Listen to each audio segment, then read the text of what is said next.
ਤੇ ਐਕਸੀਡੈਂਟ ਤੁਹਾਡਾ ਕਦੋਂ ਹੋਇਆ? ਅੱਜ ਤੋਂ 6 ਸਾਲ ਪਹਿਲਾਂ ਜੀ। ਮੰਗਣ ਗਿਆ ਸੋ ਮਰ ਗਿਆ, ਮੰਗਣ ਮੂਲ ਨਾ ਜਾ। ਮੰਗਣ ਮੂਲ ਨਾ ਤੇ ਜਾ। ਇਹ ਜਿਹੜੀ ਹਿੰਮਤ ਕਰਕੇ ਆਪਣਾ ਇਹ ਚਲਾ ਰਿਹਾ ਹੈ, ਆਪਣਾ ਰਿਕਸ਼ਾ ਚਲਾ ਜੀ, ਕੇ ਆਪਣਾ ਨਿਰਵਾਹ ਕਰ ਰਿਹਾ ਹੈ, ਇਹ ਬੜੀ ਵੱਡੀ ਗੱਲ ਮੈਂ ਦੇਖ ਰਿਹਾ। ਫੌੜੀਆਂ ਜਿਹੜੀਆਂ ਉਹ ਪਰਲੇ ਬੰਨੇ ਪਈਆਂ ਹੈਗੀਆਂ, ਤੇ ਤਾਂ ਵੀ ਮਤਲਬ ਇੰਨੀ ਹਿੰਮਤ ਹੈ ਇਹਨਾਂ ਦੇ ਵਿੱਚ। ਮਾਲਕ ਦਾ ਇਹਸਾਨ ਹੈ। ਅੱਲਾਹ ਤਾਲਾ ਤੁਹਾਨੂੰ ਤੰਦਰੁਸਤੀ ਬਖਸ਼ੇ। ਉਹ ਕਹਿੰਦੇ ਨੇ ਕਿ ਹਿੰਮਤੇ ਮਰਦਾ ਖੁਦਾ ਜਿਹੜਾ ਖੁਦ ਨਹੀਂ ਆਉਂਦਾ ਬੰਦਿਆਂ ਦੇ ਰੂਪ ਚ ਆਉਂਦਾ। ਅੱਜ ਇਹਨਾਂ ਤੁਹਾਡੀ ਗੱਡੀ 'ਚ ਬੈਠਣਾ ਸੀ ਤੇ ਤੁਹਾਡੇ ਲਈ ਇਹਨਾਂ मेरे वास्ते बाइसे रहमत, बाइसे फरिश्ता और अल्लाह की तरफों मेरे वास्ते खैर करेगा। वालेकुम सलाम। और सरदार जी क्या हाल चाल है?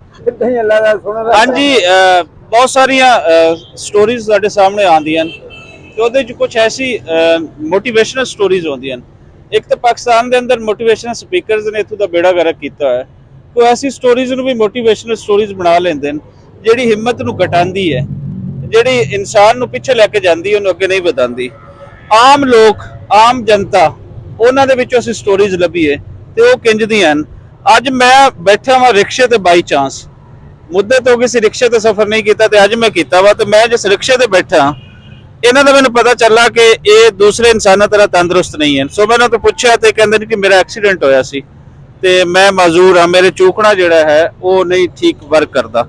ਤੇ ਕੀ ਇਹਨਾਂ ਤੋਂ ਹੀ ਜਾਣਦੇ ਆ ਕਿ ਇਹਨਾਂ ਦੀ ਸਟੋਰੀ ਕੀ ਹੈ। ਕੀ ਨਾਂ ਹੈ ਤੁਹਾਡਾ ਜੀ? मकबूल हुसैन जी। ਮਕਬੂਲ ਸਾਹਿਬ, ਕਦੋਂ ਦਾ ਰਕਸ਼ਾ ਚਲਾ ਰਹੇ ਹੋ? तकरीबन सन 1983 ਦਾ ਮੈਂ ਚਲਾ ਰਿਹਾ, 82 ਦਾ ਜੀ। 82 83 ਮਤਲਬ 40 ਸਾਲ ਹੋ ਗਏ ਤੁਹਾਨੂੰ ਰਕਸ਼ਾ ਚਲਾਉਂਦੇ ਨੇ। ਤੇ ਐਕਸੀਡੈਂਟ ਤੁਹਾਡਾ ਕਦੋਂ ਹੋਇਆ? ਅੱਜ ਤੋਂ 6 ਸਾਲ ਪਹਿਲਾਂ ਜੀ। ਤੇ ਉਸ ਐਕਸੀਡੈਂਟ ਦੇ ਬਾਅਦ ਤੁਹਾਡੇ ਨਾਲ ਕੀ ਹੋਇਆ? ਉਸ ਤੋਂ ਬਾਅਦ ਜਨਾਬ ਮੈਂ ਗੰਗਾਰਾਮ ਗਿਆ, ਪਹਿਲੇ ਮਿਓ ਹਸਪਤਾਲ ਗਿਆ, ਉਹਨਾਂ ਨੇ ਜਵਾਬ ਦਿੱਤਾ, ਫਿਰ ਗੰਗਾਰਾਮ ਗਿਆ। ਉਹਨਾਂ ਨੇ ਮੇਰੇ ਨਾਲ ਆਪਣਾ ਬੈਤੁਲ ਮਾਲ ਦੇ ਵਿੱਚੋਂ ਲੈ ਕੇ ਇੱਕ ਮੁਆਵਜ਼ਾ ਉਹਨਾਂ ਨੇ ਕਿਹਾ ਜੀ ਉੱਥੇ ਲਿਖ ਕੇ ਦਿੱਤਾ ਉਹਨਾਂ ਨੇ। ਉਹ 1,30,000 ਰੁਪਏ ਲੈ ਕੇ ਮੈਂ ਤയ്यब ਇਕਬਾਲ ਡਾਕਟਰ ਨੂੰ ਸੋਸ਼ਲ ਵੈਲਫੇਅਰ ਦਾ ਇਹਨਾਂ ਦਾ 5 ਨੰਬਰ ਗੇਟ ਹੈਗਾ ਆਊਟਡੋਰ, ਉੱਥੇ 1,30,000 ਰੁਪਏ ਉਹਨਾਂ ਦਾ ਆਇਆ ਬੈਤੁਲ ਮਾਲ ਚੋਂ।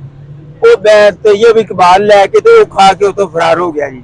ਮੇਰਾ ਇਲਾਜ ਮੁਆਵਜ਼ਾ ਉਹਨੇ ਨਹੀਂ ਕੀਤਾ ਜੀ। ਉਸ ਤੋਂ ਬਾਅਦ ਇਮਰਾਨ ਖਾਨ ਸਾਹਿਬ ਨੇ ਸਿਹਤ ਕਾਰਡ ਬਣਾਇਆ ਇਲਾਜ ਗਰੀਬਾਂ ਦੇ ਵਾਸਤੇ। ਉਹ ਇਹਨਾਂ ਦਾ ਸਬਤੀਨ ਰਿਆਸੀ ਕੁਰਗੀ ਹਸਪਤਾਲ, ਉੱਥੇ ਜਾ ਕੇ ਮੈਂ ਦਾਖਲ ਹੋਇਆ। ਪੀਰ, ਮੰਗਲ, ਬੁੱਧ ਔਰ ਜੁਮੇਰਾਤ ਨੂੰ ਸ਼ਾਮ 4 ਵਜੇ ਉਹਨਾਂ ਨੇ ਜਨਾਬ ਮੈਨੂੰ ਜਵਾਬ ਦਿੱਤਾ, ਕਹਿਣ ਲੱਗੇ ਤੁਹਾਡਾ ਸਿਹਤ ਕਾਰਡ ਨਹੀਂ ਚੱਲਿਆ। ਔਰ ਉਹ ਸਿਹਤ ਕਾਰਡ 'ਚ ਜਿੰਨੇ ਪੈਸੇ ਉਹਨਾਂ ਨੇ ਹੈ ਸੀ ਉਹ ਕਢਵਾਏ।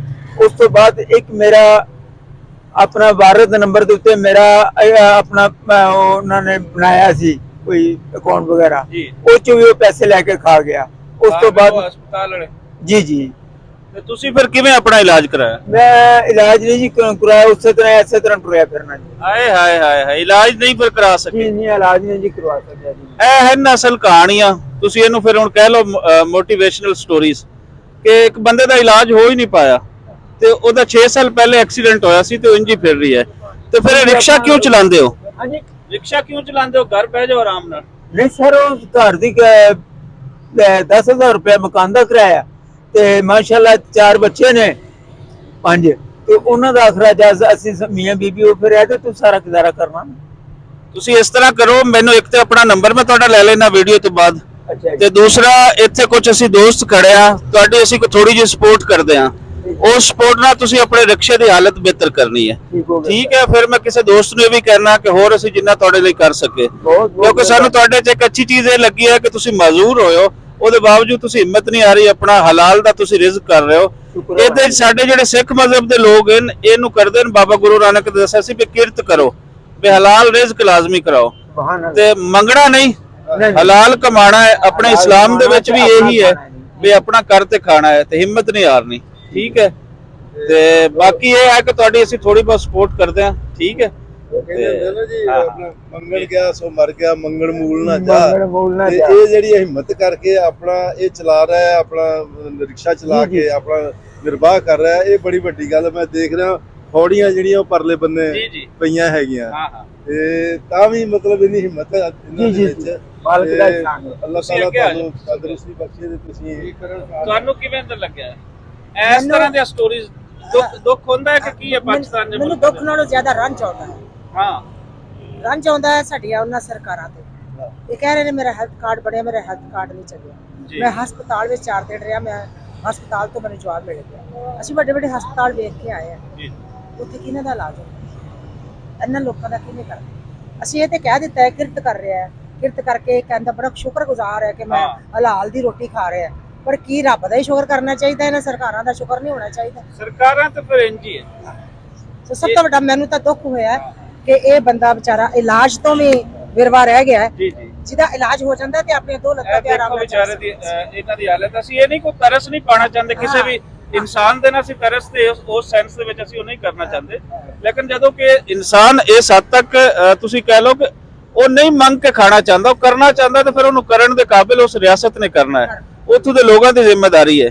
ਕਰ ਦਿਓ ਭਾਈ, ਨਹੀਂ ਇੰਜ ਨਹੀਂ, ਬਸ ਇੰਜ ਜੋ ਹੈ ਉਹ ਇੰਜ ਕਰ ਦਿਓ। ਸਵੇਲ ਕੁਝ ਤੁਸੀਂ ਕਰੋ, ਨਹੀਂ ਨਹੀਂ ਇਹ ਰੱਖੋ ਤੁਸੀਂ, ਇਹਦੇ ਨਾਲ ਨਾ ਆਪਣਾ ਰਕਸ਼ਾ ਸੈੱਟ ਕਰਾਓ ਤਾਂ ਕਿ ਕੋਈ ਸਵਾਰੀ ਜਿਹੜੀ ਆਂਦੀ ਹੈ ਇੰਜ ਦਿਓ, ਠੀਕ ਹੈ।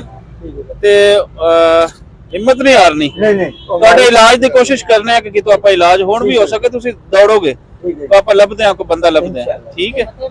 ਹਾਸਲਪੁਰ ਤੋਂ ਇੱਕ ਮੈਨੂੰ ਉਮੀਦ ਦੀ ਕਿਰਨ ਹੋਈ, ਉਹਨਾਂ ਨੇ ਕਿਹਾ ਜੀ ਤੁਸੀਂ ਆਪਣੇ ਐਕਸਰੇ ਮੈਨੂੰ ਭੇਜੋ। ਉਹ ਮੈਂ ਕੁਰਕੀ ਹਸਪਤਾਲ ਦੇ ਤੇ ਗੰਗਾ ਰਾਮ ਹਸਪਤਾਲ ਦੇ ਐਕਸਰੇ ਉਹਨਾਂ ਨੂੰ ਭੇਜੇ ਨੇ।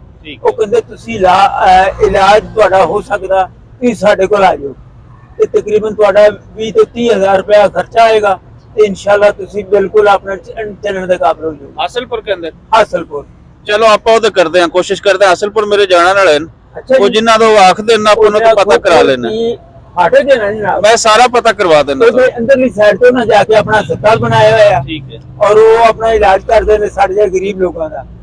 ਤੇ ਉਹ ਕਹਿੰਦੇ ਨੇ ਜਿਹੜਾ ਤੁਸੀਂ ਉੱਥੇ ਖਾਣ ਪੀਣ ਦਾ ਤੁਹਾਡਾ ਇੰਤਜ਼ਾਮ ਹੋਏਗਾ, ਜਿਹੜਾ ਤੁਸੀਂ ਸਾਡੇ ਕੋਲ ਰਹੋਗੇ ਉਹ ਤੁਹਾਡੇ ਕੋਲ ਆਪ ਲਿਆ ਜਾਏਗਾ। ਠੀਕ ਹੈ, ਨਹੀਂ ਉਹ ਆਪਾਂ ਤੁਹਾਡੇ ਰਿਹਾਇਸ਼ ਦਾ ਵੀ ਕਰਾ ਦੇਾਂਗੇ ਤੇ ਮੈਂ ਉਹਦਾ ਪਤਾ ਕਰ ਲੈਣਾ। ਸਰ ਬਹੁਤ ਰੱਬ ਕਰੇ ਕਿ ਰਸਤਾ ਨਿਕਲ ਆਵੇ, ਤੁਸੀਂ ਤੰਦਰੁਸਤ ਹੋ ਜਾਓ। ਉਹਨਾਂ ਕੋਲ ਮੇਰਾ ਨੰਬਰ ਗਿਆ ਹੋਇਆ, ਠੀਕ ਹੈ, ਇਹ ਆਪਣਾ ਫੋਨ ਨੰਬਰ ਮੈਂ ਤੁਹਾਡੇ ਤੋਂ ਨੰਬਰ ਲੈ ਲੈਣਾ ਜੀ ਤੇ ਸਰ। ਮੈਂ ਰਾਬਤਾ ਕਰਤੇ ਤੁਹਾਡੇ ਨਾਲ, ਮੈਂ ਰਾਬਤਾ ਕਰਿਆ, ਆਪਾਂ ਉੱਥੇ ਹਾਸਲਪੁਰ ਵੀ ਕਰ ਲੈਣਾ, ਉਸ ਡਾਕਟਰ ਦਾ ਵੀ ਪਤਾ ਲੈ ਲੈਣਾ ਕਿ ਉਹ ਕਿਸ ਵਰਤ ਦਾ ਹੈ। ਇਹ ਨਾ ਹੋਵੇ ਕਿ ਪਹਿਲੇ ਤੋਂ ਕਰਾਓ, ਆਪਰੇਸ਼ਨ ਤੋਂ ਬਗੈਰ ਕੰਮ ਹੋਏਗਾ ਔਰ ਇਨਸ਼ਾਅੱਲਾ ਕਹਿੰਦੇ ਜੀ 1.5 ਮਹੀਨੇ ਦੇ ਵਿੱਚ ਤੁਸੀਂ ਚੱਲਣ ਦੇ ਕਾਬਿਲ ਹੋ ਜਾਓਗੇ। ਚਲੋ ਇਹ ਤੁਹਾਡੇ ਨਾਲ ਵਾਅਦਾ ਰਹੀ ਹੈ ਕਿ ਮੈਂ ਸਾਰਾ ਕੋਸ਼ਿਸ਼ ਕਰ ਲੈਣਾ। ਉਹ ਪਰਮਾਤਮਾ ਜਿਹੜੀ ਹੈ ਪਰਵਰਦਿਗਾਰ ਜਿਹੜੀ ਹੈ ਬਿਲਕੁਲ ਇਨਸਾਨ ਦੀ ਸੁਣਦੀ ਹੈ। ਜੀ ਜੀ, ਉਹ ਕਹਿੰਦੇ ਨੇ ਕਿ ਹਿੰਮਤੇ ਮਰਦਾ ਮਰਦੇ ਖੁਦਾ, ਖੁਦਾ ਜਿਹੜਾ ਖੁਦ ਨਹੀਂ ਆਉਂਦਾ ਬੰਦਿਆਂ ਦੇ ਰੂਪ ਚ ਆਉਂਦਾ। ਅੱਜ ਇਹਨਾਂ ਤੁਹਾਡੀ ਗੱਡੀ 'ਚ ਬੈਠਣਾ ਸੀ ਤੇ ਤੁਹਾਡੇ ਲਈ ਇਹਨਾਂ ਨੇ मेरे वास्ते बाइसे रहमत, बाइसे फरिश्ता और अल्लाह की तरफों मेरे वास्ते ਰੱਬ ਖੈਰ ਕਰੇਗਾ, ਰੱਬ ਖੈਰ ਕਰੇਗਾ, ਪਰੇਸ਼ਾਨ ਨਹੀਂ ਹੋਣਾ। ਇਹ ਕੰਮ ਆਪਾਂ ਕਰ ਲਵਾਂਗੇ, ਕੋਈ ਇਤਨਾ ਵੱਡਾ ਕੰਮ ਨਹੀਂ ਹੈ। ਮੈਨੂੰ ਤਾਂ ਅਫਸੋਸ ਹੋਇਆ ਕਿ 6 ਸਾਲ ਪਹਿਲੇ ਇੱਕ ਸ਼ਖਸ ਦਾ ਐਕਸੀਡੈਂਟ ਹੁੰਦਾ ਹੈ ਤੇ ਦੇਖੋ ਨਾ, ਨਹੀਂ ਹਕੂਮਤਾਂ ਕਰਦੀਆਂ, ਲੇਕਿਨ ਸਾਡਾ ਸਮਾਜ ਇਸ ਹੱਦ ਤੱਕ ਤੁਸੀਂ ਕਹਿ ਲਓ ਕਿ ਪਿੱਛੇ ਚਲਾ ਗਿਆ ਹੈ। ਆਖਿਰ ਇਹਦੇ ਆਵਾਂਢੀ ਗਵਾਂਢੀ ਵੀ ਹੋਣਗੇ। ਇਹ ਲੋਕ ਡੇਲੀ ਰਿਕਸ਼ਾ ਚਲਾਉਂਦਾ ਹੈ, ਕਿਸੇ ਨੂੰ ਇਹ ਚੀਜ਼ ਨਹੀਂ ਨਜ਼ਰ ਆਈ ਕਿ ਯਾਰ ਇਹ ਬੰਦੇ ਨੂੰ ਤਾਂ ਤੁਸੀਂ ਤੁਹਾਡੀ ਸਪੋਰਟ ਦੀ ਲੋੜ ਹੈ। ਸੋ ਜ਼ਿਆਦਾ ਗੱਲਾਂ ਨਹੀਂ, ਕੋਸ਼ਿਸ਼ ਆਪਾਂ ਕਰਦੇ ਹਾਂ, ਬੰਦਾ ਕੋਸ਼ਿਸ਼ ਕਰੇ ਤਾਂ ਕੀ ਨਹੀਂ ਹੋ ਜਾਂਦਾ।